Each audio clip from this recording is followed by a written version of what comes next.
Welcome to the Squared Circle Pit with your host, Rob Pasbani. Now entering the Squared Circle Pit, he is one of my closest friends. He is the co-host of one of my other podcasts, RIP Alivecast, which you can watch weekends at riplivecast.com. One of my also closest people that I talk to about wrestling, Darren Delgado. Yeah. Thank you for having me. It's a pleasure. Yes. We're going to be talking about this weekend in WWE. There's been a lot of big happenings, and we had the Clash at the Castle pay-per-view, and then Monday Night Raw had the big return of the Wyatt family. Yeah, so which we need to talk about.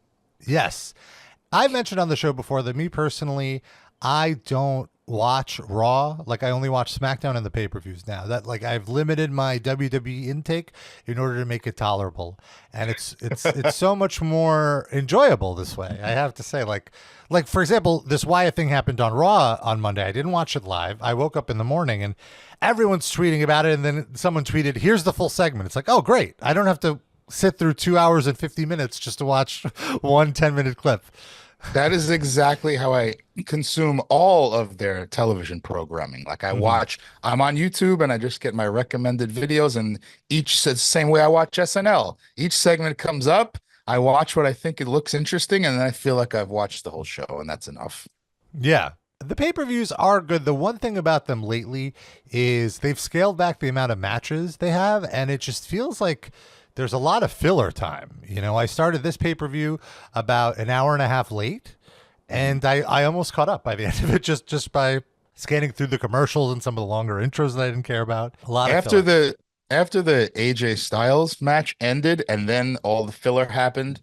After that, I noticed I had gone through, it was about a 30-minute match, right? Yeah. I noticed that an hour and 5 had passed from this pay-per-view, and there had just really been one match, and we're like 1/3 of the way through it already. It's pretty crazy. I do like when they start with the world title match. Like, now that they have the 2 world titles, it's nice. Like, they're bookending the show with main events. It started hot, I thought. What did you think? I like that in principle. I don't think the WWE, whatever, Universal Undisputed title should ever be the first one that opens. Like, I would have done it the other way. I know I understand why they did it, because Drew McIntyre was in the main event, but in that weird scenario, put something else first. I think that should be the ultimate prestige belt, and I don't like that ever opening a show. It feels like it kind of taints it, and it makes it a little bit cheap. But it was a great match. It was a great way to kick off the show. If those two guys were fighting in some other circumstance, I really just hate seeing that belt sort of cheapened to be the curtain jerker. I see what you're saying. I feel in general they've really devalued that title a lot with all the merging that they've been doing. Because first it was, there was the WWE title, and then the Universal title, and then there was the Undisputed Universal Champion, and now they're just calling it the WWE Champion. They're not, even though the title says the Undisputed Champion, obviously there's a dispute since there's the World Heavyweight Champion, which, by the way, the naming convention is so confusing because it's the WWE Champion, but sometimes they refer to it as the WWE World Champion, but it's not. It's just the WWE Champion. And then there's the World Heavyweight Champion. However, sometimes that's referred to as the WWE World Heavyweight Championship. It's ridiculous. I used to watch Raw and some of the pay-per-views with my father-in-law, and he's like kind of, he's the definition of the word casual. And he was so confused by the two. Like, what is going on? Like, who's the champion? Who's not the champion? That guy has the belt. This guy has a belt. Which one's higher? And I'm like, he's completely right, because it doesn't make any sense. Are good questions. I don't know why they have to have 2 world titles. It doesn't make sense. I would love to see a situation like the 80s where they would just have one world champion, and whatever TV you're doing, that guy floats back and forth and he's the guy you want to be gunning for. And you got one belt, and it's great. Now you have, like you said, it's disputed. There's 2 world champions, but clearly one of them's lower than the other. Anyway, it winds up being like the Intercontinental title, sort of. Yeah. That's really annoying. I preferred it much more when there was just one title, especially with like Roman as the champ. It really felt like this is the boss, so to speak, of the promotion. People complain about that too. Like, I'm so sick of Roman Reigns. He's just. I thought that was well. Obviously, I'm not like some kind of island here. Everyone thought that was a great angle, but toward the end, people sort of like, or toward it's not at the end because it's not over, but like since recently, people have been saying like, this shit's going on too long, and why is he in the spotlight so much? And that's good. That's how you build a guy to be a generational talent. I feel like people don't appreciate that anymore. It's like this, like, yeah, what I have we agree. done lately? And I feel like, he hasn't been around since WrestleMania. I miss him. I want him back. Yeah. Yeah. Which, 5 years ago, I'd be like, go away, but he's done a great job. Yeah, 5 years ago he sucked. He was booked Yeah. horribly, and he wasn't really good. And he's good in this. Amazing in this role. Absolutely. So this was interesting. So this was an I Quit match. And I feel like in WWE, they've kind of changed the meaning of an I Quit match in the sense that, like, when I think of an I Quit match, my first thought goes to a submission match. Like, Right. you can only win by submission. Mm-hmm. In WWE, it seems like an I Quit match is almost like a newer version of like a hardcore last man standing match. Yes. Instead of the 10 count, you just say I quit. Yeah, and I also think it's fallen prey to one of the things that WWE fucks up a lot, which is that it boils down to technicalities. So like if the guy just says the words "I quit" back to back, he loses the match. You didn't make him do it. Or remember that we had that one many years ago with The Rock and Mankind, where he had a fake recording of Mankind's voice saying "I quit," or he took it from some interview the previous week where he says "I quit" and he just chopped it. And that was so you're winning on a technicality. To me, like, that flies in the face of these guys hate each other so much that we're gonna have an I quit match now. Oh, you just said a couple of words back to back. The match is over. Doesn't that strike you as like being a little bit of a cheat? I absolutely agree. And one point in this match that I couldn't believe that they wrote into the match, which was that AJ Styles had Cody in a submission, and Cody got knocked unconscious from the choke, or I forget what it was. I think it was a crossface. Knocked unconscious from the choke. AJ lets go because he's like, oh, I won. And the ref is like, no, he didn't say I quit. So by that logic, AJ Styles could have murdered Cody Rhodes. Like, if you leave a choke on for too long, you can literally murder a person. Yeah. He could have murdered Cody Rhodes in the middle of the ring in Glasgow, and the match would have still had to go on forever, for infinity. The match will go on for his entire life sentence in prison. He will be participating in an I Quit match. Yeah, that really, I didn't like that. Like, if you're going to go this route with the match, don't have that moment. That moment is right. It takes me out of it, That really put a spotlight on the stupid aspect of it, as opposed to highlighting the good aspect. Yes. I will say, though, I thought both guys worked really, really hard. The thing about Cody Rhodes is, I don't think he's the best wrestler, but he really knows how to include a lot of emotion in his match, so you're way more invested that you don't notice that it's very much like his wrestling style. I think is most comparable to like TNA Jeff Jarrett. It's a lot of smoke and mirrors, a lot of like walking, punch kick around the ring, around the audience, like kind of a filling time. But because you're so emotionally invested, it's good. And I think also that applies to his father. I mean, that's kind of where he gets it. His father, technical wizard or anything, but he was good enough, and he had this charisma, and he would wander around the ring. Meanwhile, the guys he would be fighting, like, Ric Flair, would just do all the heavy lifting of the match. I think that's kind of what you had here too. All right, so we have this match first. Let's just say we're buying into that. That's what we're doing. Okay. So you take this extremely hot crowd, and then like 10% of the matches them watching on TV. Like, I think it just felt like it sort of lowered that whole energy. Like, they go to the back and they're doing this stuff in the back, and then they're roaming around the crowd. I think that's have an in-ring match entirely in-ring or ringside for the first match on a show that is going to be so hot. Don't you think that was a little bit of a weird choice? I totally agree. Yeah. In general, I think they've been going to the gorilla position way too often lately. Like it's a weird crutch that they have right now. But I did like how they ended the match. They brought out the handcuffs. Cody gets handcuffed, and then I guess AJ took so long vamping with Cody's mom that Cody was able to free himself and eventually puts AJ in the handcuffs. And because this is a revenge plot, Cody doesn't look like a heel here. He's just getting revenge for what AJ tried to do to him, and grabs the stairs, threatens to hit AJ with it, and AJ gets so spooked by the most vicious weapon in the WWE universe, these aluminum stairs, that he immediately quits. I like the ending, but I will say this ending feels almost like a copy of the Adam Copeland versus Christian I Quit match a few weeks ago on AEW, which had a very similar ending, which that Christian was basically being held in the corner by two other people, and Edge was about to hit him with a chair, I believe. Or, no, not a chair. He had a barbed wire bat that he was about to hit him with, and Christian freaked out and quit. There's no reason to have an I Quit match. I just feel like whoever loses the I Quit match, like, looks like a pussy. You know what I mean? It's just not, there's no benefit to it. It just doesn't. I agree. I've never AJ liked I Quit matches.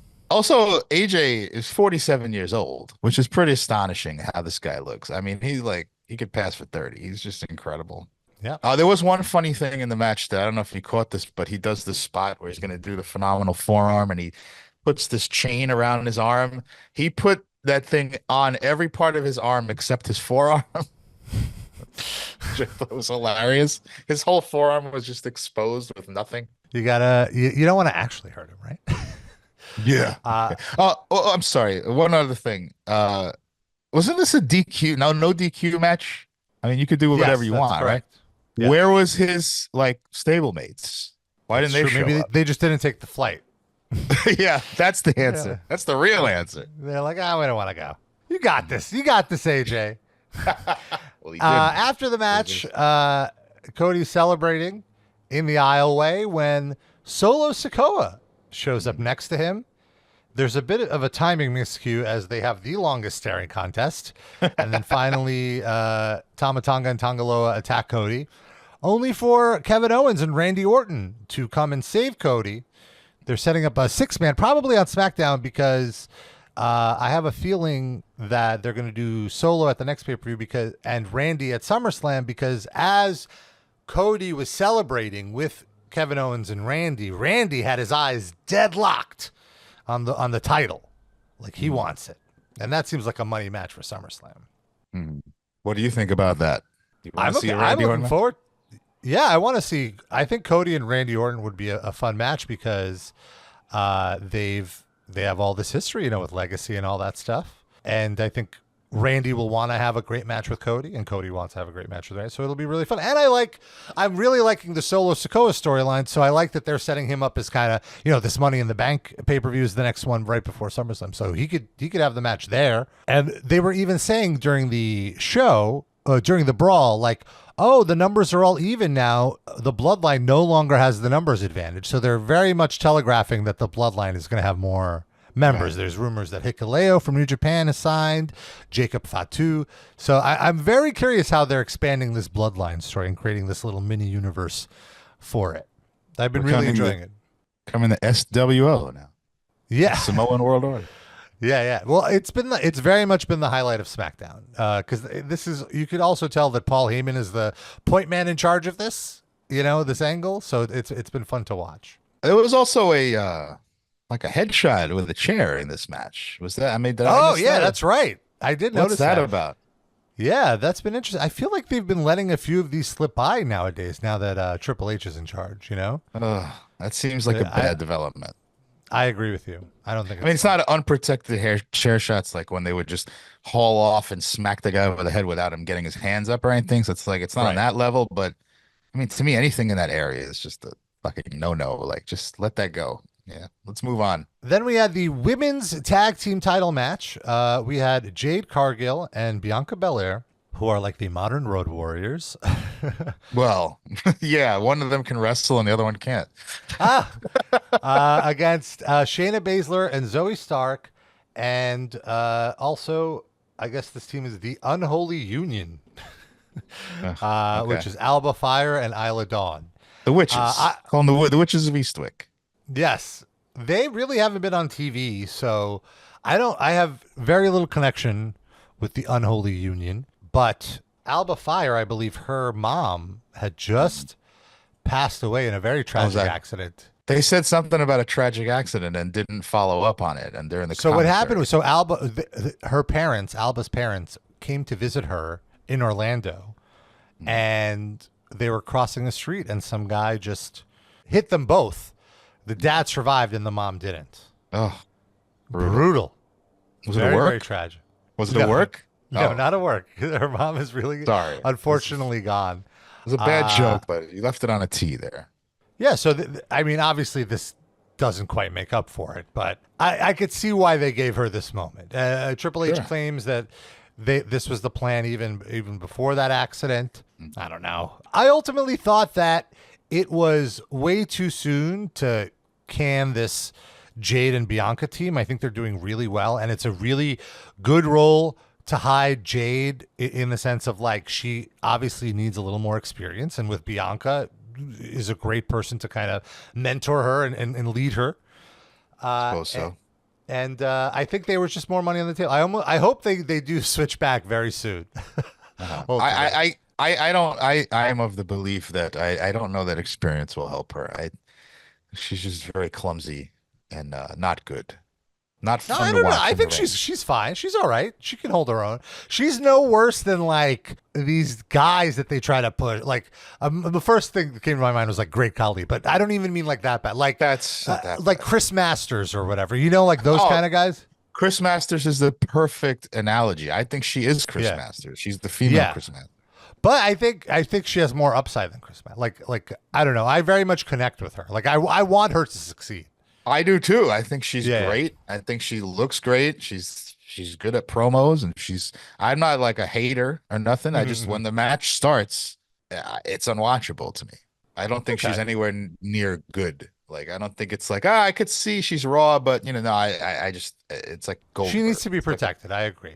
This is maybe the weakest match of the card, but it didn't overstay its welcome. And also Bianca's in it, so that's like a draw for me immediately. Yeah. Oh, and one thing I want to say is it was smart that they did the title change here because, they wanted to give the hometown crowd something, and they're not going to give them. And they're not going to give them any other title change, it seems, which I didn't realize at the time because I went into this thinking Drew was going to win, but we'll get to that. So they gave him this. Crowd is happy. By the way, the crowd was great the whole night. What do you think of these European crowds? I didn't really like the French crowd. I thought they were a little too much into making the show almost about themselves and doing soccer chants. But I think this crowd, it was the best of both worlds in that they still had those drunken soccer chants, but they were very engaged in the match, and they were mostly trying to like cheer the face during the match. Well, I have a theory, and this theory, regardless of comparing France to Scotland, leaving that out of the equation for a second, Yeah. I think United States crowds are very beat down by watching WWE for these so many years, and they've gone to many live events. They've gone to all these boring like Raw tapings that WWE is better. Like I'm not taking that away from them. But you and I have gone to live events together. It was like sitting through a root canal. And I think Right. there's just 20 years of people having gone to live events, and they know what to expect. They've been trained to say there might be a few good moments, but this is largely going to suck. And they started entertaining themselves. I think when you go to a place that has not had many live events for that many years, there's an energy there that used to be there like 25 years ago in the US. And it's just bursting at the seams, right? I'm going to a match tonight. I can't wait. And it's what we used to feel like as kids going to a live event. And I think that's why it bursts forth. Now they have their own Scottish way that it translates into. They do the soccer chants. We might do something else. But it's got that ECW energy to it. Like it feels new, like even if you had a bad show, there'd probably be energy to it. This was a good show. So that's my theory. That's why I think they're so hyped, because they haven't been beaten down like with bad WWE for we're like closer to it, I guess. Yeah, I would agree with that theory. So then we had Sami Zayn versus Chad Gable for the IC title. I predicted that Gable was going to win here just because they've been pushing him so hard lately, and just he's been great, and I mean Sammy's amazing as well. So I'm not upset that he's keeping the belt, and I guess they have something set up, a storyline reason for it, I'm sure. This was a really fun match. You knew that nothing was going to end until somehow, the other Alpha Academy members got involved. I thought the sequence was good with how they drew heat from Maxine's ankle being, hurt and whatever. And just I thought it was a good match. It did what it needed to do. It wasn't like great. I wouldn't say you need to go out of your way to see it, but they accomplished what they tried to accomplish. I have several problems with this match, and I agree. Okay. I agree largely with you with what you just said. It was a good match. Anything Sami Zayn is involved in winds up being a good match. But there are things ruining this, and the number one thing that ruins this for me, it's like, to me, I'm just putting it in context, and I'm thinking it's amazing how Sami Zayn was like 1 millimeter from being the WWE champion. He had that whole thing, and now then they're like, nope, and now he's back to being Savio Vega. And that to me is just really, it's off-putting to see him in a match as a complete, like in a mid-card, like sort of semi-comedy angle. And he's just sort of this bystander while all this other, who was the stars of this match? Otis and Maxine. They're like not the stars, but they're like the driving narrative of characters. this. Yeah. Sami Zayn doesn't matter to this at all, except he's like a prop there to carry the actual physicality of the match. Like that really sucks. Gable's still a joke. He got thrown right on his fucking head in a crazy spot, and then Corey Graves makes a short joke, like, "Oh, he's 1 inch shorter now." Like, if that was Cody Rhodes that got thrown on his head like that, they'd be like freaking out. Is he okay? How is he continuing in this match? Oh my goodness, what what they did to Damian Priest later. How is he continuing in this match? It's incredible. Gable does it. He's a 1 inch shorter. What a loser. That bothers me. And just Chad Gable loses every time he wrestles. Like, why am I supposed to take him seriously as a leader of this group who's an authoritarian and a dickhead? And like, why am I supposed to think anything like is intimidating about him? Why is Otis, who's 4 times bigger than him, not beating the shit out of him yet after like weeks and weeks of this, when he loses all the time? He loses to everybody. So why? And then he makes that snarling face. Why would Otis like be reined in by that? That's strange to me. Bad booking. Yeah, I agree. But it's a good match. I'm not arguing with you. Yeah, no, I think everything you said was warranted. At least they've moved on from the angle. It looks like they did the breakup on Raw. I think what they're eventually leading to is a full-blown heel Chad Gable, and his backup is going to be the Creed brothers, Julius and the other guy. That could work. Yeah, it could be like Julius and the other guy. That's his official name listed on the WWE website. I forget his name. Oh, no. Doesn't matter. You're right. That is his name. Brutus is the other guy. Oh, okay. Brutus. How can I remember? How can I forget? Yeah. there was one spot in that match that was really terribly botched, I thought, and it was like the Maxine. He ordered her to hit Sami Zayn with the title. Oh, and yeah. she does the like swing and stop short. I can't do it. But she stopped short like 11 feet away from his head. Yeah. She's not good. She's not that good, I don't think. Yeah. No, she's not. Let's leave it at that. Then we had the women's title match, or is it the WWE Women's Championship match? I think it's the women's. It doesn't yeah. No, it's the WWE Women's Championship. It was Bayley against Piper Niven. And again, this was a match. This was interesting because Piper Niven's the local girl, so she has some of the crowd on her side, but European crowds love Bayley. They love doing that Bayley song. So both women were cheered. It led to a very, very fun environment. Chelsea Green got kicked out early in the match, comes back at the end of the match with a Rey Mysterio mask on. Someone on Twitter called her Chelsea Verde, which I thought was very clever. That's funny. The ref cleverer than the match. Yeah, doesn't kick her out. Distraction. Bayley hits her finisher. 1, 2, 3. It's over. Kind of totally kills Piper Niven. In her hometown. Yeah, but they weren't going to do the title change here. And certainly then why do this match here? Do that match on SmackDown or something. if they're gonna Well, they kill her. wanted to pander to the local crowd, but you just set them up for disappointment, Right. Twice. Twice. Well, this would have been excusable. This is why I thought. That's why I thought they did the women's tag title switch, because it's like, oh, they're not going to do the singles women's title switch, so they'll do the tag title and they'll do the world title. That's what I assumed. Not what happened. This doesn't seem like brain surgery to me. So if let's say you're right, let's say that's the goal. You want to pander to this crowd. You have a big show in Scotland. Okay. Yeah. Have Drew McIntyre and Piper Niven do that first title switch, like you said, and then Piper Niven beats somebody else. Like, why can't she have a big win against somebody really good? Maybe she could even fight like Bianca Belair and like she could give away one win, and it would be a back and forth. Maybe she could even cheat, it wouldn't be like a substantial like going over clean or whatever. She has a massive win, but it's not for any belts. And then now she's a title contender. Then she could have the match with Bayley on the next pay-per-view somewhere else. Or have Drew McIntyre beat the shit out of somebody and win convincingly in the hometown, and then do that title match somewhere else and he loses. It just makes no sense to me. Like, what's the purpose of doing this? They're never going to be able to work in Scotland again now. Makes total sense. Well, especially after the main event. Yeah. I mean, that was way worse than the women's match. Yeah. Main event is Drew McIntyre, of course, the hometown guy, against Damian Priest for the World Heavyweight Championship. Is that, we sure that's the name of the title? I just want to 100% sure. Okay. All right. And of course, the way Damian won the world title was at WrestleMania. He cashed in the Money in the Bank briefcase that he won the previous year at Drew's lowest point, when he had just won the world title and CM Punk had attacked him for getting in his face. Right. So when that happened at WrestleMania, my thought immediately was, oh, I see what they're doing.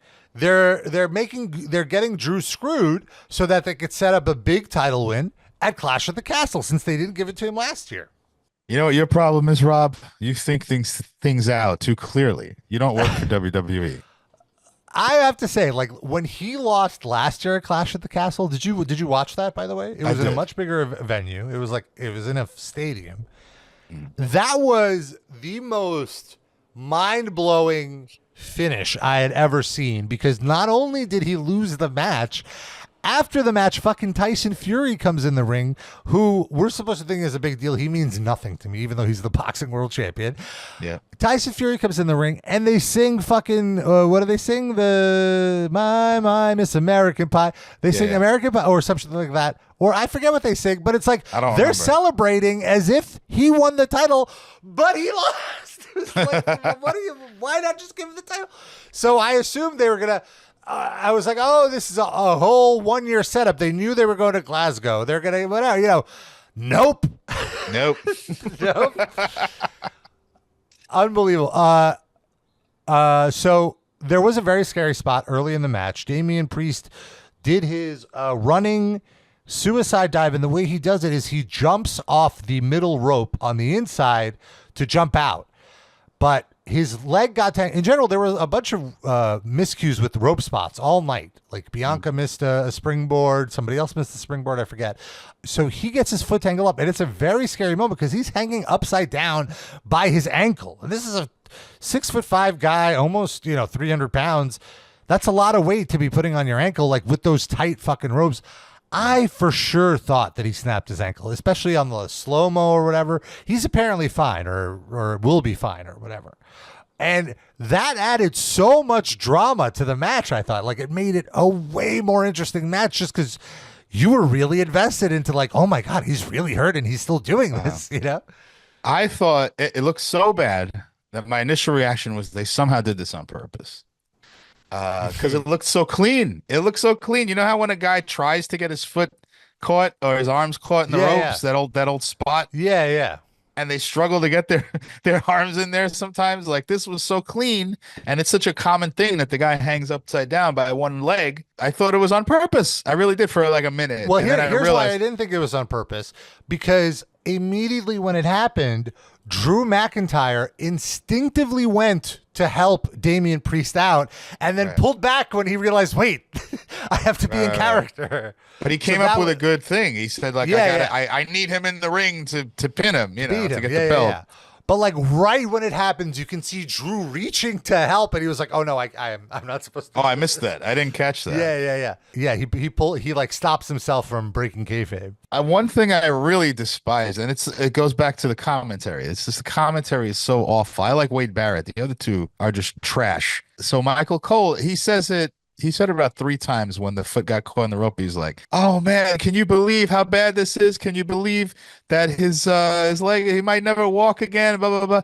And then they abandoned it. Like it never went really back to that. I don't know if I missed anything, but it seemed like they never even, well, he certainly wasn't hardly selling it in the match himself. And like they could have used that, I thought. I thought he was selling it a lot. I thought I saw it like a couple of times. He kind of limped on it, but like it wasn't like he was doing all these power moves on his leg. That's supposed to be injured and everything. But he would sell after he'd do the power move. He'd like grab his ankle, like, "Oh, I shouldn't have done that." I'm not a fan. Like I maybe because I'm an old man or whatever. But I think back to the '80s, like when if you tried to do a power move after your leg was injured, it was like either it wouldn't work or your leg would buckle, or you wouldn't even try to do that. Like you know what I mean? You'd set it up and no, I can't. No, I can't do this. I might injure myself. And now it's just you do a sit out power bomb and like, "Oh, ow, I hurt my leg a little bit." It just doesn't. It's not logical to me. But I'm an old man, like I said. So. Big ref bump. Everybody knows what's happening. The crowd immediately gets up, looks to the entranceway.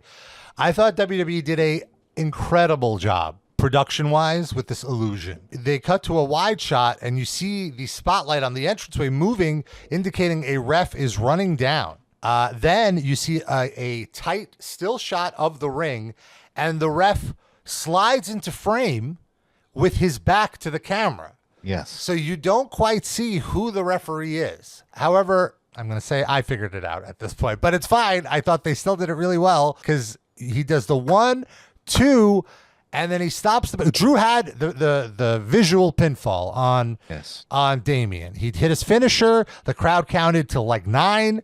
Ref runs down 1, 2, middle fingers. It's CM Punk. It's not a referee. This is not an actual referee.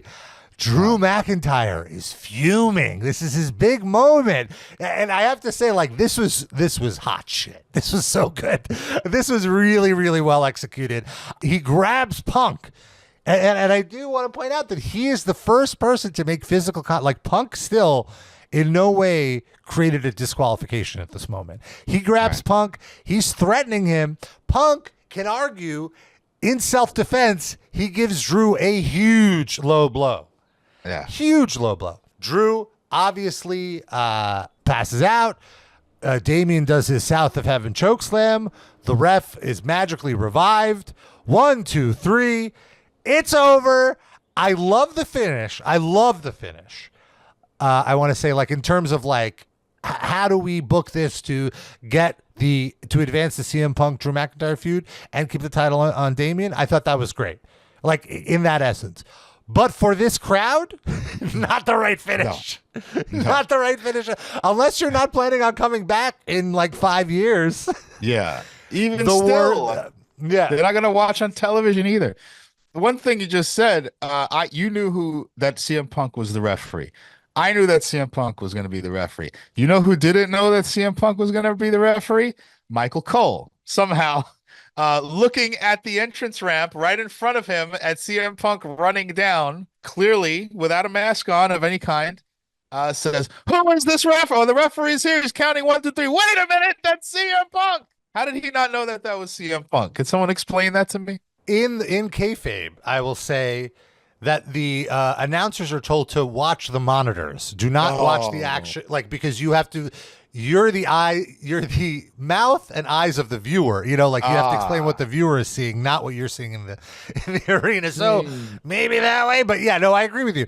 But still, I thought Michael Cole is just too good at his job, is what you're saying. Yes. He did not look up when everyone else. Look, I will say, in the last 2 years, Michael Cole has got way more tolerable for me since Vince isn't yelling in his ear. Rob. You and I align on like 95% of things in wrestling. I could not disagree with you more. I think intolerable. And it's not has nothing to do with the Vince or leaving it. He's just sucked before and he sucked after. I just can't stand him. I think he's the most he fits perfectly with WWE. He's the most corporate announcer you could think of. He's like perfectly to the letter, just a corporate script reading like drone. All his emotion feels fabricated. That I It's like agree with. it's just I just can't stand him. I think he ruins everything he's on. I'm I've sorry. softened up on him. He's gotten more tolerable. I do agree though. I thought Wade Barrett was so great here on the show. There was a moment, like I forget what it was, but Cole was saying like, "Oh, I have a theory about this match," and then the crowd is singing or something, and Barrett is like, "Well, Cole, what's your theory?" And Cole goes, "Well, Wade, I was giving the WWE Universe a moment. They paid a lot of money to have their voices heard." And Barrett immediately snaps back. "I know, Michael, and you get paid a lot of money to make your voice heard. So tell the people what your fucking theory is." I love Dumb asshole. and in the press conference after the show, I don't know if you watched. I scanned did through it not. a little bit. Punk said that somebody asked Punk like, "Why did you cost Drew the title? Like you could have helped Drew win and then face Drew, and you could have been champion." And he did have a great response in kayfabe, which is that. Look, I would never wish injury on anybody. I don't want anyone to wish to be injured, even my biggest enemy. I don't want Drew to be injured.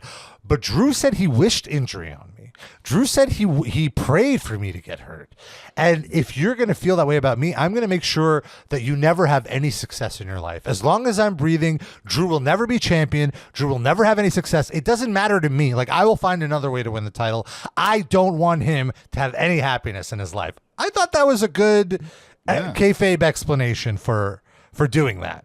He really knows how. He's so old school to me. I don't know everybody. 'Cause Yeah. he's like so straight edge and all this stuff, and he represents a new, a later era of wrestling and stuff. This guy to me is a throwback to the '80s. Like he knows Yeah. how to generate heat. He knows how to play both sides of each angle. Like he's so good in the ring. Like the way people talk shit about this guy just really angers me because like he's so good at everything that he does. Even these stupid like post game scrums and all that shit. He's so good at that too. Like his post game scrum gets more eyeballs on it than some of these matches. I'm The very guy's looking forward incredible. to this match. If he's not injured. That's the other Right. thing. That could be the answer to that question, which is like, why did you attack Drew? Well, I don't know if we're gonna have a fucking match anyway because I can't stay in the ring. So I might as well beat the shit out of him now. What he got? He's So- had like 4 matches and been injured 4 times or something like that, right? Yeah, that's true. Yeah, almost every match he's had recently, he left with an injury. There was like one or two that he didn't. The Goldberg in 2014 Goldberg. Overall, though, I thought this was a fine pay-per-view. On a scale of 10, I'd give it like a 6.5, maybe a 7. It depends it was what we're like in terms of like in-ring matches. I'll give it a 7 or higher. I think they were, Yeah. except for the women's tag team match, they were all great matches, but they don't make any fucking sense. They don't make any sense. And to have the Scottish challengers lose twice is just it's so short-sighted and fucking stupid. Like I have no other word for it. Except why book this match in the first place? And if you do book it, why not just let Drew win the title and then lose it back in a week? If that's what they could have done with Sami Zayn if they didn't really want him to be the champion. Let him win the title, let him lose it back in a week. And you elevated him, and now you still got your guy that you want to be the Totally champion. agree. Like, why? What? Yeah, Damien could have used Judgment Day to cheat the way. I mean, I guess this makes Damien look a little stronger, but I don't I'm know. sick of that shit, man. For 15 years, 20 years, I've been hearing this Yeah. loss makes this guy look stronger. Like sometimes they gotta fucking win. Yeah. Sorry. No. I'm not saying it makes Drew look stronger. I'm saying it makes Damien look stronger retaining. Like, it No, makes him. I agree. I was saying more like just in the general sense of the word, like how when people say this is okay because this guy looks strong or that guy looks strong, like looking strong is important. Like I don't disagree with that, but at some point, you're telling a story, like wins and losses mean something. In the story, not in real life. We know the wins are fake and the losses are fake, but the story you're telling benefits or it's detrimental to the story that you're telling if it doesn't make any sense. So somebody should win and somebody should lose. And when you violate that, it becomes a big clusterfuck. I thought this show was a big clusterfuck in that sense. Okay. Good matches, nonsensical storytelling. Well, if you wanted nonsensical storytelling, the next night on Raw. Oh, I thought you were going to say, check out my podcast with Darren every Saturday. That's a good point. No, what I was going to say, so they finally brought back the Wyatt family. It's a tribute, of course, to Bray Wyatt. Bray Wyatt is not coming back. Are you sure? That could be a work. That he's dead. I'm positive. All right. So it's the Wyatt Six. It's being led by Uncle Howdy, and some of the other members are Eric Rowan, Joe Gacy. I forgot that other guy. What's his name? His name is Jasper Creed. There's Nikki Cross. I know, and so who's Uncle Howdy though? Uncle Howdy is Bo Dallas. Okay. So I guess the family's on board then. Yeah, exactly. They would never do this without like the blessing, I guess. Yeah, and I think also Bray Wyatt's wife and kids are going to get royalties on the merch. So in that sense, in that sense, I think it's kind of Dexter Lumis is the other guy. I couldn't think of his name. So who's Erwin R. Shyster going to be in this stable? He's not yet involved in the lore. But before, look, rest in peace, Bray Wyatt. I have nothing against the human being Wyndham Rotunda, and please do not take anything I'm about to say as in any way negative about Wyndham. I think he is a very talented person. He's very creative. But with all of that said, the last few years of Wyatt storylines are some of the most unwatchable programming WWE has produced in the last 5 years. I was not looking forward to this return. I did not want this. After watching it, look, if I have to say something positive, which I do always like to say something positive, I thought it was brilliantly shot. It looked phenomenal. It looked top of the line. But in a way, that's kind of what I don't like about it. It's too sharp. It needs to be more janky. And in general, it doesn't make sense in the context of the WWE universe you created. It looked like they murdered 10 people, including Chad Gable.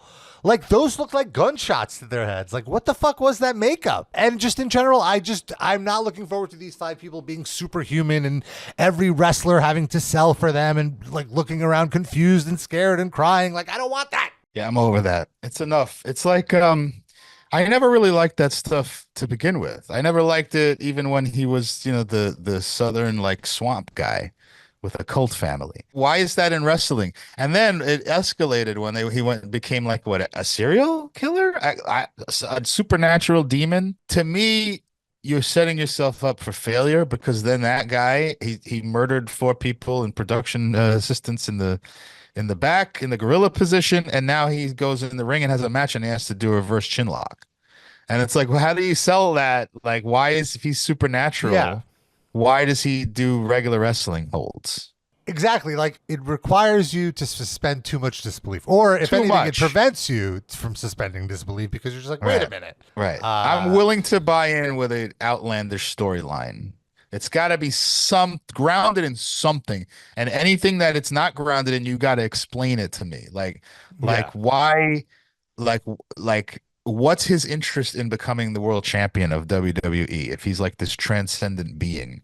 Why does he want to win the title? Like, who cares? What is that? So you could write something. I'm sure you and I could put our heads together and write something that makes sense. He wants to do this because blah, blah, blah. But they don't. He just comes out, he has a title match, and he wins or he loses, and then we move on. And, it's like, I had the same problem with The Undertaker back in the day. Like, The Undertaker of, 2012, 13, 14, when he would have like one match a year, that was cool. He was like a grizzled old man. He wasn't like he wasn't dead, he didn't have supernatural powers. His body was breaking down. He was like Johnny Cash, Yeah.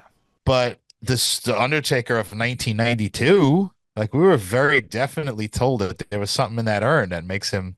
So, like, then you got to explain to me, why does he want to take the title from Hulk Hogan? Right. Why would he care? Why would he give a shit? And that always bothered me, even though I did like The Undertaker. I love The Undertaker, but I don't know. It seems corny. Am I wrong? I agree with you. Yeah, no, you're not wrong. So this is the same thing. They just killed 4 people in the gorilla position. Like what are they gonna do next week on Raw? And okay, so all of these people are executives. Like theoretically, Triple H is in gorilla position. They may have murdered Triple H, right? yes, possible. So like if this was, let's say, we're in, like, wrestling is real. Like Right. we're in the Kayfabe, wrestling yeah. universe. Yeah, we're in kayfabe. So if there's a murder, you wouldn't let these people back in, right? You Right, would of have course. cops or arrest them, or like, okay, maybe they can disappear and reappear, let's say, right? They go through their portal. Right. They go through their portal, that door.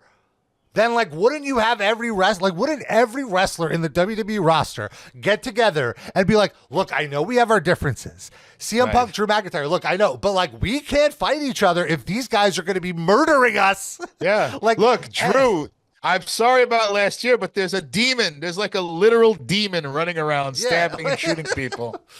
And by the way, wouldn't they arrest them? They do arrest people in kayfabe. Did you ever see, like, they have the guy let out in cuffs and Steve Austin with his fingers behind his back? They do arrest people. They have security guards all the time. Where's security? Who's filing a police report here that 6 people have been murdered? What is going on? This is not a very good show, Rob. I don't like it. Well, this was a good show, I thought. This was a good show. I meant Raw. Was not. It's not a good show. But no, it was great to chat with you, Darren. I love sharing our opinions and going back and forth. I love that we could respectfully disagree. We could be we could see each other's point of view and meet in the middle. I think of all the people I know who are wrestling fans, I align with you the most of anybody. Yeah. Although we have our little area, like John Cena, our little areas of disagreement. But mostly I think you are spot on with almost all of your opinions. Nice. Well, thank you. And I agree with most of your opinions as well. That's why I like talking shop with you. It's a pleasure. Well, thank you for tuning in. And of course, if you want to hear us shoot the shit about non-wrestling topics, check out RIPL Livecast at riplivecast.com. That's all for this week. Thank you for entering the pit.